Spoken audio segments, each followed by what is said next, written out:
오늘은 구원이란 무엇인가, 구원받은 자들의 싸움, 성화에 대해서 배워보도록 하겠습니다. 성화가 무엇인가? 성화라는 것, 성화는 뭐냐면 예수 믿은 다음에 착하게 사는 것, 이게 성화예요. 예수 믿은 다음에 구원받은 사람이 착하게 사는 것, 하나님 말씀대로 사는 것, 선하게 사는 것, 이런 것을 성화라 부른다. 그러니까 성화의 삶이라는 것 어려운 게 아니에요. 구원받은 사람들이 하나님 나라 갈 때까지 깨끗하게 사는 것이에요. 이렇게 생각하면 아주 쉬울 거예요. 여러분들이 생각할 때 이 성화가 필요 없는 사람이 있을까요? 예수 믿은 다음에 깨끗하게 안 살고도 천국에 바로 갈 수 있는 사람이 있을까요? 그런 사람이 있다고 생각하는 사람도 있을지 모르겠어요. 예수님 십자가에 달렸을 때 옆에 강도가 2명이 매달려 있었습니다. 그 중에 한 강도는 예수님한테 예수님 저를 불쌍히 여겨주시고 예수님 천국 가실 때 저 좀 어떻게 기억해 주시면 안 되겠습니까? 죽어가면서 예수님한테 부탁을 했어요. 예수님이 이 강도의 부탁을 들어줬어요. 너도 오늘 밤에 어디에 있을 것이다? 낙원에 있을 것이다. 이렇게 말씀해 줬어요. 그래서 강도는 뭐 별로 한 게 없어요. 예수님 만나서 그렇죠? 구원받게 해달라고 딱 이렇게 얘기한 뒤에 별로 한 거 없이 천국에 간 것 같아요. 제일 복받은 사람 같습니까? 아니에요. 제일 천국에 가서 천국에서 제일 후회하고 좀 일찍 만나서 내가 그래 뭐라도 하나 한 게 있었으면 이렇게 생각할 사람이 바로 누구예요? 이 강도예요. 이 사람은 구원받았는데 아무것도 잘한 게 없어서 맨날 천국에서 너무 아쉬워할 것 같아요. 성화가 필요 없는 사람은 없어요. 여러분들 다 예수 믿고 구원받았으면 앞으로 다 선하고 착하게 성화의 삶을 살아야 될 줄 믿습니다. 그래서 성화는 여행이고 마라톤 같은 거예요. 여러분들 철로 역정 보셨죠? 전에도 한번 우리 학생들과 함께 영화를 본 적이 있어요. 철로 역정. 다시 보려고 전에 이게 돈 주고 다운로드 받아놓은 거를 틀어봤더니 기간이 만료됐다고 안 나오더라고요. 그런데 이 기억을 더듬어 보시면 좋겠어요. 철로 역정에서 주인공 이름이 크리스찬이에요. 크리스찬이라는 이 주인공이 이렇게 떠나요. 떠날 때 처음에 저렇게 무거운 짐을 지고 가요. 그리고 가다가 중간에 저 짐을 다 벗게 돼요. 저 짐을 어디서 벗는가? 십자가 앞에서 벗게 돼요. 예수 그리스도의 십자가 앞에서 저 무거운 죄의 짐을 다 벗어버리고 자유롭게 돼요. 그러면 그 다음에 바로 천국문 앞에 꿀인이냐? 그렇지가 않아요. 이게 철로 역정 지도인데 이렇게 S자 모양으로 이렇게 가는 거예요. 어디서 짐을 벗냐 하면 저기 빨간 거 보이시죠? 땡글땡글 돌아가는 거. 저기가 십자가의 언덕이에요. 저기서 짐을 벗어요. 그럼 천국은 어디 있어요? 이 아래에 있어요. 구원을 받고 죄의 짐을 벗은 뒤에 한참을 더 가야 되는 거예요. 한참을 생활해야 되는 거예요. 크리스찬이 구원받았다고 끝나는 게 아니에요. 구원받아서 끝나는 게 아니고 구원받으면 그때부터 시작인 거예요. 내가 예수 믿기 시작한, 내가 구원받았다고 예수님을 알게 된 순간부터 나의 모든 삶이 새롭게 시작되는 거예요. 그래서 오늘 저는 여러분들에게 이 성화의 먼 길을 떠나는 여러분들에게 3가지 조언을 드릴까 합니다. 잘 들어서 여러분들의 성화의 삶에 깊이 간직하시고 도움이 되시길 바랍니다. 가장 중요한 첫 번째 원리는 뭐냐면 성화는 그냥 전에보다 조금 착하게 사는 게 아니에요. 성화라는 거는 내가 구원받았다는 것을 확실히 붙드는 것에서 시작합니다. 그냥 교회 왔는데 착하게 살으라 그러니까 그렇지 뭐 나쁘게 사는 것보다 착하게 사는 게 좋지 하고서 결심해서 어제보다 내가 좀 착하게 살아야지 이렇게 말하는 게 성화가 아니라는 거예요. 성화의 시작은 항상 뭐에서부터 시작해요? 구원의 확신에서부터 출발합니다. 이게 무슨 의미냐면 저 예수 그리스도의 십자가의 구원이 어떤 의미냐? 우리가 노예였는데 하나님의 자녀가 된 사건이에요. 저 구원받기 이전에는 아무리 착하게 산 사람도 죄와 사망과 영원한 형벌과 지옥이 있어요. 구원받은 뒤에는 의와 생명과 영원한 기쁨과 천국이 기다리고 있는 거예요. 저기는 완전히 180도 달라지는 거예요. 저 구원의 문을 통과해야 돼. 누구를 통과해 가야 돼요? 예수 그리스도의 십자가 그 보혈을 통과해 나가야 돼요. 그러니까 이 구원을 간단하게 생각하시면 안 돼요. 구원은 갑자기 우리가 보는 모든 세상의 것이 다르게 보이기 시작하는 게 구원이에요. 지금까지는 별거 아닌 것 같은 일들이 엄청 중요하다는 걸 알게 되고, 지금까지는 되게 중요하다고 생각했던 일들이 아무것도 아니라는 걸 깨닫게 되는 그 시점이 뭐예요? 바로 저 구원이다. 이 시점에서 제가 하나 재밌는 예화를 하나 들어드리겠습니다. 예전에 만든 영화 1999년도 영화니까 아주 오래된 영화죠. 매트릭스라고 하는 영화가 있는데 거기 보면 빨간 약 파란 약 얘기가 나와요. 저 주인공 저 선글라스 낀 가운데 남자 있죠. 저 멋지게 생긴 남자. 예. 저 사람이 주인공인데 이 사람은 알고 보면은 이 가상 세계 속에서 이렇게 살고 있는 사람이에요. 그런데 자기가 거기 있는지를 몰라요. 그걸 알게 되는 얘기가 나와요. 이 영화에는 기독교적인 상징이 되게 많이 들어가 있어요. 뭐 반기독교적이다 이렇게 말하는 사람도 있겠지만 제가 보기에는 꽤 우리에게 주는 인사이트가 있는 것 같아요. 이 영화를 보다 보면 무슨 얘기가 나오냐면 저 머리 빡빡머리 아저씨 보이죠? 저 사람이 모피어스라고 하는 사람인데 이 주인공 네오한테 진실을 가르쳐 주겠다고 해요. 그러면서 이 세상에 뭔가 잘못돼 있다. 그러면서 너 알고 싶지 않냐 이렇게 물어봐요. 진실을 보지 못하도록 눈을 가리는 게 있는데 내가 너의 눈을 뜨게 해주겠다 이렇게 얘기해요. 무슨 진실이냐 이렇게 물어보죠. 그랬더니 내가 노예라는 그 진실을 가르쳐 주겠다는 거예요. 그러면서 이 모피어스라고 하는 사람이 빨간 약, 파란 약을 보여줘요. 이 파란 약을 먹으면 너 그냥 현대처럼 쭉 살게 될 거다 이렇게 얘기해요. 그리고 빨간 약을 주면서 이거 먹으면 어떻게 된다? 네가 진실한 세계를 보게 될 거다. 빨간 약 먹을래? 파란 약 먹을래? 이렇게 딱 물어봐요. 그랬더니 뭘 먹었겠어요, 주인공이? 파란 약 먹었으면 영화가 안 되겠죠? 빨간 약을 딱 집어 먹어요. 딱 빨간 약을 집어 먹는 순간 이렇게 직장 다니고 사람들 돌아다니는 이 세계가 사실은 컴퓨터 시뮬레이션인 걸 알게 돼요. 자기는 그 안에 저렇게 머리에다가 기계를 꽂고 있고 전선줄을 꽂고 있는 사람인 걸 알게 되는 거예요. 세상의 모든 사람들이 다 기계가 저렇게 배양하는 통에 들어있다는 걸 깨닫게 돼요. 이 비슷한 게 성경에도 나오는데, 그죠? 저런 게 다 성경에서 따온 모티브를 가지고 만든 영화예요. 출애굽기를 보면은 이스라엘 백성들이 애굽에서 풀려 나와서 해방이 돼요. 노예의 삶에서 자유의 삶으로 나오게 되는 거예요. 그러면 광야에 딱 나왔을 때 이들이 제일 먼저 깨닫게 되는 게 뭐냐? 광야의 첫날 더 이상 노예가 아니라는 걸 깨닫는 거예요. 어제까지만 해도 저 애굽에서 노예로 살고 있었는데 광야의 첫날 텐트에서 딱 나오는 날 아무도 우리한테 와서 벽돌을 만들려고 하는 사람이 없는 거야. 아무도 우리한테 와서 채찍을 휘두르지 않아. 아무도 우리한테 와가지고 이래라 저래라 하지 않아요. 딱 그날 뭘 깨달아요? 나는 더 이상 노예가 아니구나 깨닫는 거예요. 그러니까 성화의 삶은 뭐부터 시작해야 되냐면 내가 죄의 노예가 아니라는 걸 확실하게 깨달을 때부터 시작하는 거예요. 그냥 어제보다 특별한 날이 아니고 나는 완전히 다른 사람이라는 걸 아는 거예요. 성경은 우리에게 뭐라고 말씀하는지 이렇게 얘기합니다. 죄가 너희를 주관치 못하리니 이는 너희가 법 아래 있지 아니하고 은혜 아래 있음이라. 아멘.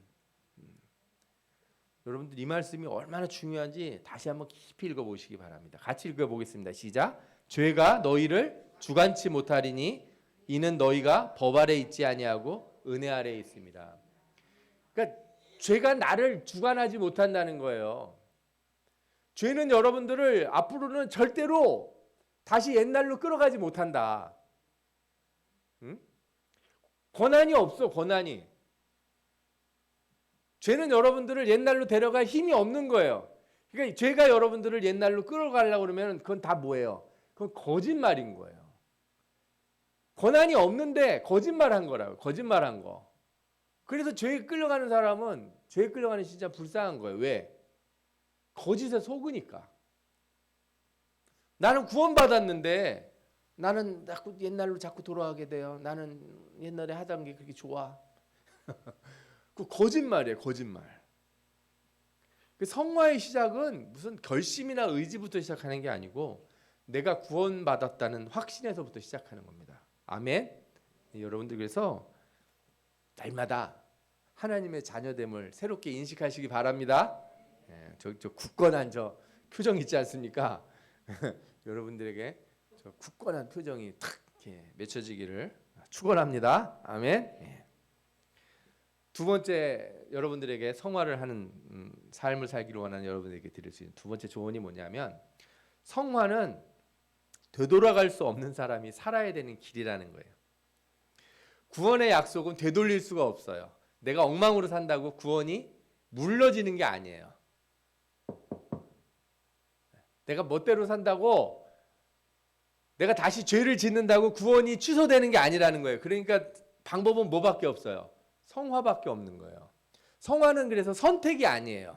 옵션이 아닌 거예요. 예수 믿은 사람이 구원 받았는데 이제 착하게 살아야지 뭐 근데 안 살면 뭐 어쩔 수 없이 이게 아니고 성화는 반드시 살아야 되는 길이에요. 다른 길이 없다. 아멘. 예. 아까 영화를 보면 그 영화에도 재밌는 얘기가 하나 나와요. 거기에 이 레이건이라고 하는 사람이 나오는데 이름도 좀 그렇죠? 이 레이건이라는 사람이 이 약을 먹고서 이 사람도 깨어났어요. 그런데 항상 후회를 하는 거예요. 왜? 차라리 몰랐으면 좋겠다는 거예요.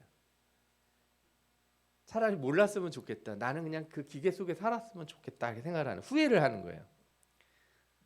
자기는 그게 다 가짜라는 건 알지만 그래도 뭐예요? 모르는 게 약이다 이거예요. 차라리 예수 안 만나고 은혜 안 받았으면 나 세상에서 그냥 재밌게 살았을 텐데 내가 예수 몰랐으면 주일날 교회도 안 나와도 되고 가서 친구들이랑 놀고 내가 하고 싶은 거 하고 내 멋대로 살아도 되는데 아무것도 기억하고 싶지 않다는 거예요. 사실을 알고 싶지 않다는 거예요. 그리고 이 주인공이 이 사람은 이 레이건은 매트릭스로 돌아가겠다고 그래요. 기계 속으로. 이 똑같은 일이 성경에도 나오죠. 이스라엘 사람들이 노예에서 하나님의 백성으로 자유를 얻었어요. 와, 저 홍해 바다 갈라지는 거 저기를 통과해서 나왔다는 거예요. 어마어마한 일이에요. 저는 저거 보면은 아마 절대 못 잊었을 거예요. 평생 어떻게 저걸 잊어요? 예? 어떻게 저걸 보고서 잊어버리겠습니까? 그런데 이스라엘 백성들이 1년이 좀 지나더니 가나안 땅에 정탐을 갔다 오라고 그랬어요. 거기 우리 들어갈 거라고. 그런데 가면 우리는 다 죽는다. 우리는 다시 돌아갈 거다. 우리는 가서 노예로 살고 싶다. 막 그러면서 하나님과 모세를 원망하기 시작해요. 나는 하나님 백성으로 사는 것보다 노예로 사는 길이 더 좋다는 거예요. 그래서 민수기 14장 3절에 뭐라고 말합니까? 그런데 주님은 왜 우리를 이 땅으로 끌고 와서 칼에 맞아 죽게 하는가? 왜 우리 아내들과 자식들을 사로잡히게 하는가? 차라리 이집트로 돌아가는 게 좋겠다. 아니 사로잡힌 적도 없고 죽지도 않았어요. 가서 싸워 이기라는데 내가 다 도와주겠다고 그러는데 뭐라는 거예요? 나는 그냥 돌아가면 좋겠다. 난 그냥 노예로 살고 싶다.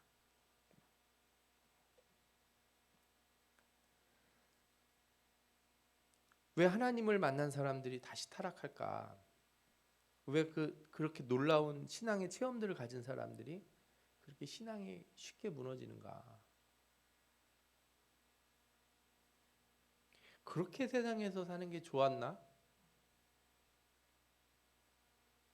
예를 들어서 뭐 남 미워하고 못 살게 굴고 그죠? 괴롭히고 이렇게 살면 기분이 좋나요? 예를 들어서 우리 학생들도 어른들 볼 때 어른들 막 술 먹고 막 길거리에서 막 누워서 막 어저께인가요? 그저께인가도 이렇게 저희 금요철 예배 끝나고 가는데 경찰이 막 와서 막 찾는 거예요. 여기 남자 여자가 막 싸우고 그랬대는데 아냐고. 신고가 들어왔나 봐요.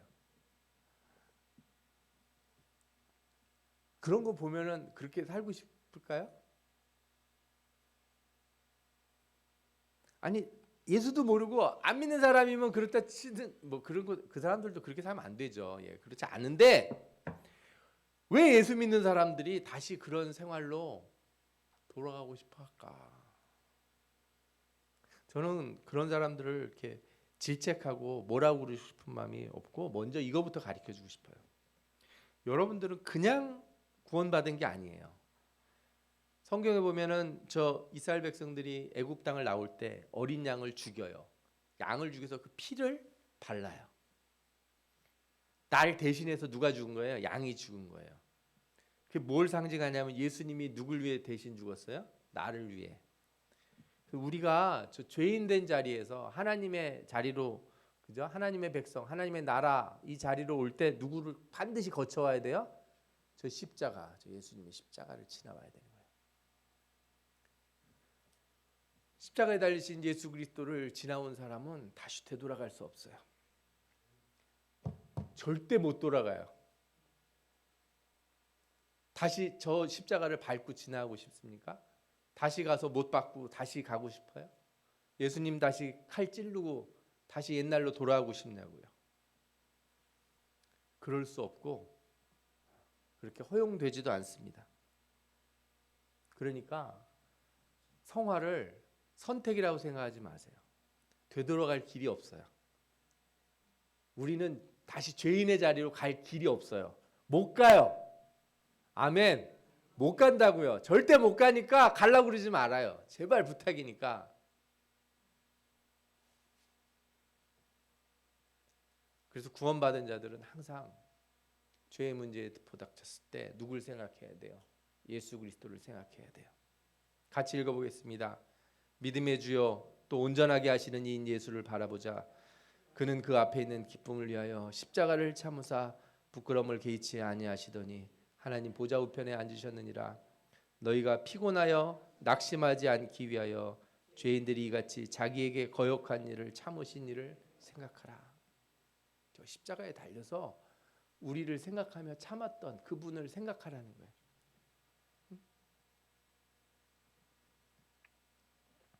그래서 여러분 거룩함으로 나가지 않으려고 하는 것은 하나님의 구원을 무효화하려는 시도예요. 구원을 되돌리려고 하는 시도예요. 여러분이 착하게 안 사는 거는 하나님이 날 구원해 주신 거를 부정하려고 하는 시도다 이거죠. 그런데 절대 성공 못합니다. 우리는 결코 구원을 되돌릴 수 없다. 그러면은 신자는 죄와 싸워야지 하나님과 싸워서는 안 돼요. 죄와 싸워야지 하나님과 싸우면 안 된다는 거예요. 하나님과 싸운다는 게 뭐예요? 옛날로 돌아가겠다고 뻗팅기는 게 하나님과 싸우는 거예요. 하나님과 싸우려던 자들이 다 어떻게 됐습니까? 광야에서 다 죽었어요. 그리고 가나안을 차지하기 위해서 하나님 말씀대로 성화의 삶을 살러 싸우러 나간 자는 다 살았고, 둘밖에 안 되지만 여호수아 갈렙 이 사람은 살고, 하나님과 싸우려고 하는 자들은 다 어떻게 됐다? 광야에서 죽었다 이거예요. 여러분 그래서 성화의 길은 되돌아갈 수 없는 길입니다. 하나님도 뭐라고 그러셨어요? 자기 백성을 버리지 아니하셨다 그랬어요. 자기의 소유를 외면하지 아니하시리로다. 여러분들은 하나님의 거거든요. 하나님은 여러분들을 뭐 착하거나 더럽거나 뭐 어떻거나 절대 버리지 않으세요. 너희 속에 착한 일을 시작하시니가 그리스도 예수의 날까지 이루실 줄 우리가 확신하노라.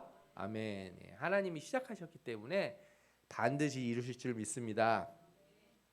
그러니까 이 되돌아가려고 하는 사람은 마음이 매일 괴로운 거예요. 예수 믿고 구원받았는데도 쉬지를 못해. 왜? 그 안에서 싸우니까. 하나님은 절대 안 뺏긴다는데 나는 자꾸 가려고 그러면 하나님이 놔주겠냐고요. 얼마나 고생스럽겠어요. 그러지 말고 성화의 길로 나가시기를 축원합니다. 세 번째로 성화의 원리를 말씀드리면 이렇습니다. 이제 구원이 취소될 수 없으니까 우리는 누가 싸워야 돼요? 마귀와 싸워야 돼요. 마귀는 뭐라고 그래요? 우리한테 와서 구원이 취소될 수 있다고 그래요. 너 그따구로 예수 믿으면 너 지옥 갈 수 있어. 그래서 맨날 귀에 와서 하는 얘기가 뭐야? 너 요즘 하는 거 보니까 너 천국 못 갈 것 같다. 야, 누구 얘기예요? 마귀의 얘기예요. 너 이렇게 자꾸 예수 믿고 그런다고 그러면서 딴짓하고 주일날도 빼먹고 신앙 엉망생활하면 너 천국 못 간다. 그 얘기는 누가 해주는 얘기라고요? 마귀가 해주는 얘기. 근데 그 마귀와 싸워야 되는 거예요. 싸울 때 약점 잔뜩 다 드러내고 싸우면 싸움이 되겠습니까? 안 되겠습니까? 안 되죠. 마귀가 내 약점을 너무 잘 알아. 그러면 싸움이 안 돼요. 맨날 지는 거예요. 그래서 우리가 싸울 때는 성화의 삶을 살면서 싸워야 되는 거예요. 아니야, 난 그렇지 않아. 나 안 돌아가. 돌아갈 수 없다 그랬어. 못 간다 그랬어. 나는 절대 다시 되돌아갈 수 없어. 그러면서 마귀와 싸워야 돼요. 우리는 그 싸움에 놓여져 있는 병사라는 걸 잊지 마시기 바랍니다. 예. 성경에는 그런 말씀들이 많아요. 너는 그리스도 예수의 좋은 병사로 나와 함께 고난을 받으라. 병사로 복무하는 자가 자기 생활에 얽매이는 자가 하나도 없나니 이는 병사로 모집한 자를 기쁘게 하려 함이라. 병사로 불렀으면 군대 갔는데 막 맨날 집에 전화해서 엄마 보고 싶어요. 엄마 돈 좀 보내주세요. 그러면 안 되잖아요. 군대 가면 씩씩하게 군인 생활을 해야지. 여러분, 하나님이 부르셨단 말이에요. 베드로전서 5장 8절 9절 뭐라고 나옵니까? 근신하라, 깨어라. 너희 대적 마귀가 우는 사자같이 두루다니며 삼킬 자를 찾는다 그랬어요. 돌아다니면서 어디 교회는 다니는 것 같은데 그냥 대충 사는 애들 어디 없나? 응? 교회는 다니는데 세상 거 너무 좋아하는 애들 없나? 찾아본단 말이에요. 그 마귀 밥인 거야. 아이고 저기 있네. 여러분들, 마귀가 우리를 찾아다니니까 어떻게 해야 돼요? 너희는 믿음을 굳게 하여 저를 대적하라 그래서 대적하라. 디모데전서 6장 11절과 12절 이렇게 나옵니다. 우리 같이 읽겠습니다. 시작. 오직 너 하나님의 사람아 이것들을 피하고 의와 경건과 믿음과 사랑과 인내와 온유를 좇으며 믿음의 선한 싸움을 싸우라. 영생을 취하라. 이를 위하여 내가 부르심을 입었고 많은 증인 앞에서 선한 증거를 증거하였도다. 아멘. 하나님의 사람아, 여러분들이 누구라고요? 하나님의 사람이라고. 너 하나님의 사람아. 믿음의 선한 싸움을 싸우라. 그런데 주님이 싸우라고 그러면서 그냥 맨몸으로 싸우라고 안 그러세요. 뭘 주세요? 뭘 주세요? 하나님의 전신갑주. 그죠? 에베소서 6장 13절에 뭐라고 나옵니까? 하나님의 전신갑주를 취하라. 이는 악한 날에 너희가 능히 대적하고 모든 일을 행한 후에 서기 위함이라. 하나님 무기를 주셨는데 성령의 검, 구원의 투구, 믿음의 방패, 의의 흉패, 진리의 허리띠, 평안의 복음의 신발을 주셨어요. 상징적인 거죠. 이제 무슨 의미인지 아시죠? 말씀 듣고 배우고 기도하고 선을 실천하고 그러면 그게 뭐예요? 내 무기가 되는 거예요. 무기는 무슨 하나님이 은사를 주셔서 뭐 방언하고 막 뭐 특별한 걸 해야 무기가 생기는 게 아니고 예배드리고 말씀대로 실천하고 성실하고 게으르지 말고 부지런하고 최선을 다하고 이렇게 살면 그게 곧 바로 뭐예요? 그게 무기예요. 반대로 얘기하면은 마귀는 무기가 없는 사람을 공격할 거 아니에요. 어떤 사람 공격하겠어요? 예배 안 드리고 기도 안 하고 말씀 안 보고 게으르고 지멋대로 살고 그러면 마귀가 쟤는 무기가 하나 없네. 그럼 가서 그냥 공격하는 거죠. 그런 사람은 싸울래야 싸울 수가 없어요. 무기가 없어서. 말씀을 배우는 게 다 뭘 배우는 거예요? 이 무기를 갖는 거예요, 여러분들이. 여러분들 마음에 여러분들이 혹시라도 실수를 하더라도 아니야. 하나님은 절대 우리 보고 뒤로 돌아가지 못한다고 했어. 우리 구원을 되돌릴 수 없다고 말씀하셨어. 이걸 머릿속에 딱 담고 있어야 되는 거예요. 그래서 싸워 이기는 거예요. 아멘. 여러분들이 이 말씀이 여러분들의 무기가 되실 줄 믿습니다. 예. 그래서 이 무기를 가지고 끝까지 싸우면 그러면 우리가 다 이기냐? 성경에 보면 예수 그리스도에게 승리가 있다고 그랬어요. 요한계시록 19장에 보면 또 내가 봄에 그 짐승과 땅의 임금들과 그들의 군대들이 모여 그 말탄 자와 그의 군대와 더불어 전쟁을 일으키다가 그 말탄 자가 누구냐면 예수 그리스도예요. 하얀 말을 타고 막 오셔요. 이게 상징적인 건데. 그래서 전쟁을 일으키는데 어떻게 돼요? 짐승이 다 잡혀요. 마귀와 쫄병들이 다 잡히는 거예요. 그 앞에서 표적을 행하던 거짓 선지자도 잡히고 짐승의 표를 받은 사람들 누굽니까? 666 받은 자들. 주님을 부정하고 거부하고 세상 방식대로 사는 사람들, 우상에게 경배하던 자들은 다 어떻게 돼요? 다 잡힌다는 거예요. 그리고 이들은 산채로 유황불에 못에 던져지고 그 나머지는 말탄 자의 입으로 나오는 검의 죽음에. 예수 그리스도의 입에서 나오는 검이 뭐예요? 말씀의 검이죠. 모든 새가 그들의 살로 배불리더라. 주님이 싸워서 이기신다는 거예요. 전쟁이 이긴다는 거 분명히 돼 있는데 우리 편이 이긴다는데 왜 자꾸 저쪽 편으로 가려고 그래? 나 같으면은 이기는 편 좋겠어요.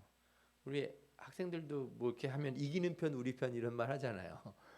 이기는 편에 쓰세요. 누가 이긴다고요? 예수님이 이긴다고. 하나님이 이기신다고. 제발 지는 쪽에 가서 이렇게 껴서 거기서 뭔가 뭐 얻으려고 그러지 마시고 이기는 편에 서시기를 축원합니다. 아멘. 예. 그래서 이런 말씀을 듣거든 마음을 닫지 말라는 거예요. 히브리서 3장 8절 읽어보겠습니다. 시작. 광야에서 시험하던 날에 거역하던 것 같이 너희 마음을 완고하게 하지 말라. 말씀을 듣거든 다 안다고 이렇게 마음을 닫지 마시고 나도 다 알아요. 그러지 말고 마음을 부드럽게 하시라 이거예요. 제가 보니까 아는 말씀일 때도 아멘 아멘 하고 자꾸 입으로 하고 말씀을 읽고 그렇습니다. 옳습니다. 이러면 내 마음이 변화가 됩니다. 열어져요. 아는데도 안 되는데 뭘 이러고 살면은 어떻게 돼요? 그럼 마음이 완고해져요. 더 자극적인 말씀은 없어요 성경에. 여러분들 뭐 자극적인 얘기 들으면은 뭐 사람이 변화됩니까? 안 그래요. 처음에는 자극적인 얘기 들으면은 엄청 찔려해요. 저도 설교하다 여러분들 얼굴 보면은 저분이 지금 말씀을 듣고 마음에 찔려하는 것 같은 게 딱 보여요. 똑같은 말씀 다음번에 전할 때 그분 표정이 어떨 것 같아요? 또 찔려할까요? 지난번에 들었는데도 뭐 그런데 못 고칩니다. 그러면 자꾸 그러면 정말 누구도 못 고쳐요. 왜? 자기가 자꾸 그랬으니까. 거러사의 광인이 왜 귀신이 많이 들어갔어요? 처음에 하나 들어갔을 때 쫓아내야 되는데 괜찮다고 아니라고 됐다고 나중에 사람들이 쇠사슬로 묶어놔도 어떻게 돼요? 못 벗어난다니까요. 그러면 광야에서 시험하던 날에 거역하던 것 같이 너희 마음을 완고하게 하지 말라. 아멘. 그리고 성경이 이렇게 말씀합니다. 너희가 죄와 싸우되 아직 피 흘리기까지는 대항하지 아니하고 또 아들들에게 권하는 것 같이 너희에게 권면하신 말씀도 잊었도다. 이게 무슨 얘기? 너희들 죄와 그렇게 싸워본 적이 없어. 너희들 힘들다고 그렇게 말은 하는데 피 흘리기까지 싸워본 적이 없다. 막 내 자신을 갖다가 채찍질할 때까지 진짜 피 흘리기까지 내가 죄짓게 안 해서 않으려고 버텨본 사람 있냐 이거예요. 학생들도 공부할 때 보면은 열심히 공부했다고 그러는데 진짜 열심히 공부한 사람들하고 얘기 들어보면은 아닌 것 같아요. 저도 예전에 공부할 때 저도 열심히 공부했는지 알았어요. 그런데 더 열심히 공부하는 애들 보니까 저는 세 발의 피도 안 되더라고요. 우리는 우리 자신을 항상 과대평가해요. 나는 열심히 살고 나는 열심히 신앙생활을 했다고 그래요. 정말 어려웠다. 나는 나는 나한테 오는 이거를 도저히 이길 수가 없었다. 이 유혹을. 그런데 성경이 뭐라 그래요? 너 피 흘리기까지 싸우지 않았다. 여러분들 그래서 대충 하면 안 돼요. 성화의 삶은 그냥 적당히 살 수가 없습니다. 피 흘리기까지 끝까지 싸우시기 바랍니다. 아멘. 말씀을 요약하면 이렇습니다. 우리가 구원받았다는 걸 잊지 마셔야 돼요. 성화는 구원받지 않은 사람들이 살 수 없는 거예요. 성화는 오직 구원받은 사람들이 가는 길입니다. 이 길은 되돌릴 수 없어요. 유일한 길이에요. 앞으로 가는 길밖에 안 남았어요. 되돌아가려고 그러지 마세요. 그리고 예수 그리스도가 함께 하시는 것을 믿고 피 흘리기까지 끝까지 성화의 싸움을 싸우시기를 부탁드립니다. 아멘. 마지막 우리 요한계시록 3장 11절과 12절을 읽어보겠습니다. 내가 속히 오리니 내가 가진 것을 굳게 잡아 아무도 내 면류관을 빼앗지 못하게 하라. 이기는 자는 내 하나님 성전의 기둥이 되게 하리니 그가 결코 다시 나가지 아니하리라. 내가 하나님의 이름과 하나님의 성 곧 하늘에서 내 하나님께로부터 내려오는 새 예루살렘의 이름과 나의 새 이름을 그 위에 기록하리라. 아멘. 그래요. 성화의 싸움을 이기는 자에게 하나님 나라에 뭐가 되게 하신다고요? 기둥이 되게 하신다. 하나님의 예수 그리스도의 이름을 그에게 새겨주겠다. 아멘. 얼마나 좋습니까? 이 세상에 악한 것 새기는 거를 뭐라고 그래요? 666이라고 그러잖아요. 여러분들은 예수 그리스도의 이름이 새겨진 사람이 되는 줄 믿습니다. 성화의 싸움 길고 어렵습니다. 죽는 날까지 싸워야 돼요. 이긴 것 같은데 아니, 이긴 것 같지도 않고 그럴 때가 많아요. 제가 그래서 뭐라고 얘기하냐면 이 구원받은 자들에게 이 악이라고 하는 거는 무좀 같아요. 관리를 잘하면 절대 어렵지 않은데 더럽게 살면 어떻게 돼요? 아주 사람을 괴롭혀요. 아주 사람을 괴롭힙니다. 여러분들은 반드시 주님 안에서 깨끗하게 거룩하게 참되게 삶으로써 성화의 싸움에서 승리하시기를 축원합니다. 아멘. 기도하겠습니다.